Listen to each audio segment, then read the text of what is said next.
At its core, redstone is like an electrical circuit, but, well, simpler. We have a power source, which is kind of like a battery, redstone dust, which is like a wire, and a redstone component, which is, well, like a electrical component.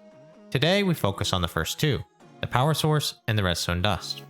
Like an electrical system, there are rules to redstone that need to be followed. Our first rule has to do with power levels. You can see the numbers here from our texture pack. This is the power level of this particular redstone dust on this block. What a power level shows is how many blocks the power level can be transmitted.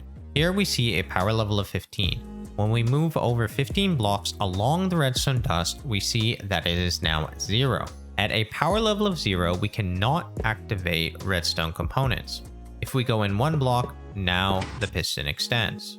So this is our first rule. The maximum power level of redstone dust is 15, meaning that redstone dust alone can only transmit redstone power a maximum of 15 blocks.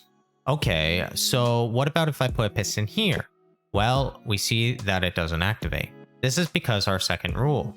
The dust powers in the direction that it is pointing. So here, even if I break the first piston, it still won't power the second one because the redstone line is not facing in that direction. Some components, like this repeater, will redirect the redstone and pull it in a direction. The most notable component for this is the target block. But if you want to dive into that, check out the target block video linked in the top right corner. Redstone dust can also power blocks by running into a block or being powered on top of a block.